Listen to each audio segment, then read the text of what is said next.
since 2019, and he's running for re-election in a newly drawn district that has a whole lot of East Dallas in it. Ladies and gentlemen, Congressman Collin Allred.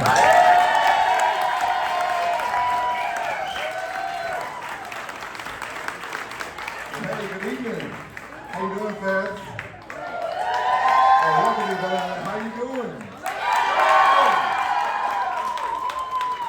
We got a pretty important election coming up. I don't know if y'all are familiar with some of the things that are going on. I want to say, first of all, thank you so much for helping me get elected in 2018. And also, I should be mad at you for getting me elected in 2018. Do you believe the 2 terms that I've had in the Congress now? If you just follow it, I was sworn in during a shutdown. We've had 2 impeachment votes, an insurrection, a global pandemic. My wife and I've had 2 kids in that time. I was the first member of Congress ever to take paternity leave.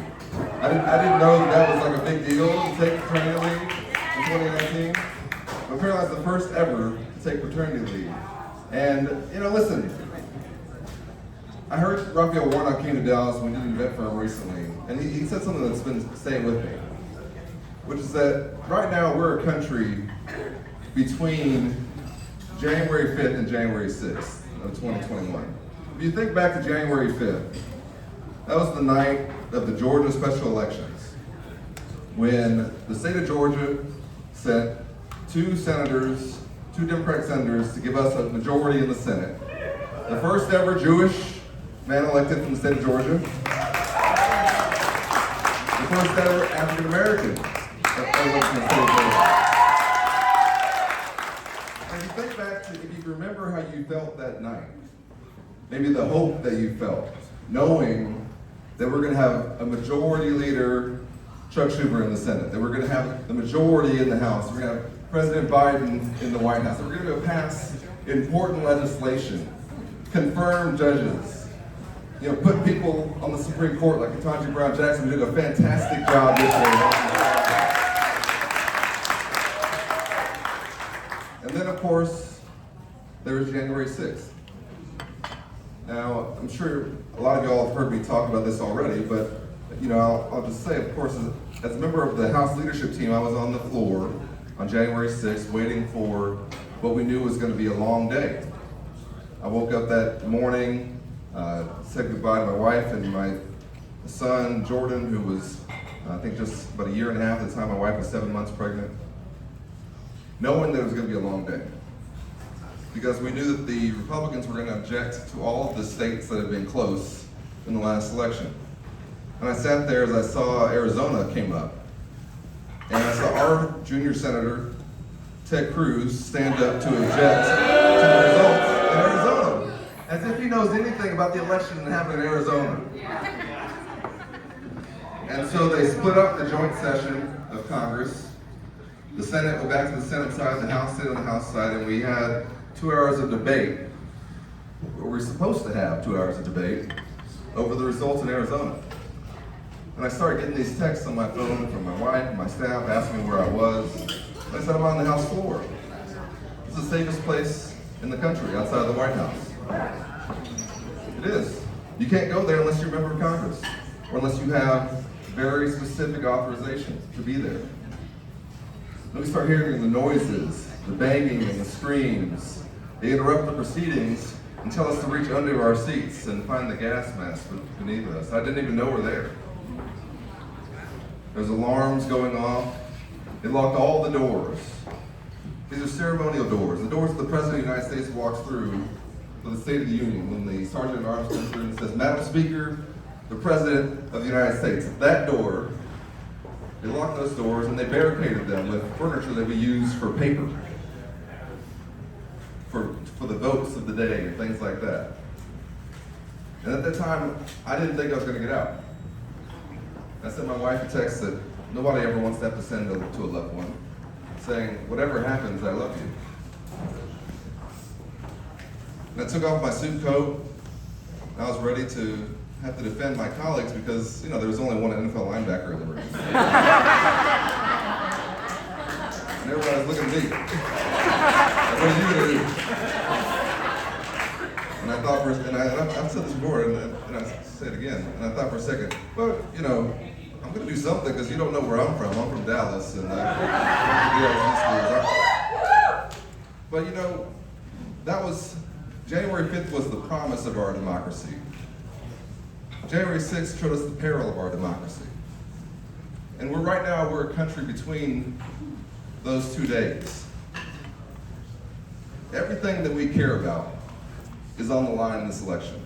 Yes, of course, Republicans in Texas and across the country should be punished for what they've done to women's rights and bodily autonomy, taking away the right to an abortion. They should be punished for that at the electoral box. The people here in Texas should be ashamed of themselves. In the energy capital of the world, we had folks burning parts of their fence to stay warm in this state. We were sent back to the Stone Age in this state. We should all be heartbroken about the children in Uvalde. It was an act of mass trauma for the whole state. When I took my 2 kids to school that whole week here in Dallas, every parent had the same look on their face, wondering what if our school's the one today? And we have to use shoes or backpacks or articles of clothing to identify our kids. It's heartbreaking. And it's not who we are as a state. We're so much better than this. We're the biggest, most diverse state in the country, and they're doing so much that's so against who we are. But we don't know right now which side of the ledger we're gonna fall on. If it's gonna be January 5th and the promise of our democracy, or January 6th and the peril. Those of you who know your Bible, we're Abraham about to sacrifice Isaac. We don't know if somebody's gonna intercede. We're David testing that stone, not knowing if he's gonna take down Goliath. We don't know where it's gonna come down. But unlike in so many of the stories we know about, it's not gonna be divine intervention that decides which side of it we fall on. It's gonna be folks like you. The fact that you're here tonight is the most important thing you can do for our democracy, which is the most important thing you can do for our country, is care about helping your neighbors get out to vote in this state, in this community. The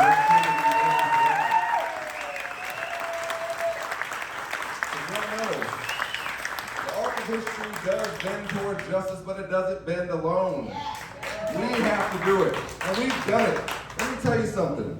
We have done it. In 2018, when I ran for this seat, it was considered an R+5 seat. It means it was 5 points more Republican than the rest of the country voting. Pete Sessions had been unopposed in 2016. That's how entrenched he was. He was a 22-year incumbent. He was the chairman of the Rules Committee, one of the most powerful committees in the Congress. And what did we do together? We beat him by 7 points.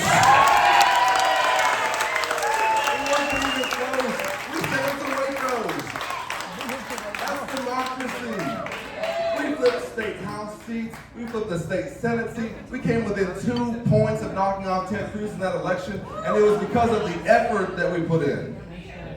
And the last election, in 2020, the most Americans ever voted in the midst of a pandemic while they were worried about their health. We're the most Texans ever vote. Joe Biden got the most votes that any candidate for president has ever gotten in our history. We're the highest turnout of the 21st century in the last election, in a pandemic, while folks were scared that just going to vote might get them sick and have them bring home something that could kill someone in their family. Remember where we were 2 years ago? This was on Zoom 2 years ago. We weren't in person. And you've also seen what happens when you give us the majorities in the Congress. Look at what we've done. The American Rescue Plan that we passed last year. The fact that you can go right now to CVS or Walgreens and get a free shot, that's from the American Rescue Plan. Thank you, Democrats, for passing that. We expanded the child tax credit. So the North Texas Food Bank told me they could track when the child tax credit hit people's bank accounts because people didn't need their distributions as much. $300 a month might not sound like a lot per child, but it's a lifesaver for families. They cut childhood poverty in half. Thank you very much, Democrats in Congress and Joe Biden. We passed, with every president of my lifetime has said they're going to pass an infrastructure bill to deal with our crumbling infrastructure. We passed a bill that's going to send $35 billion to the state of Texas alone in the next 5 months. Our senators didn't vote for it, but I did. Thank you, Democrats.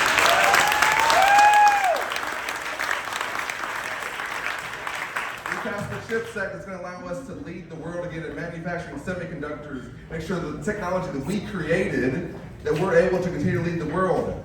Yes, that's what we did together. We expanded veterans benefits so that if you're exposed to a toxic burn pit, you don't have to prove that you were exposed to that. You just get the presumption that you get that. Thank you, Democrats. And of course, just recently, with the Inflation Reduction Act. What do we do with the Inflation Reduction Act? The biggest climate change bill in American history. Cutting emissions by 40% by 2035. This is going to save lives. It might save our planet. Our senators voted against it, but I voted for it. Thank you, Democrats.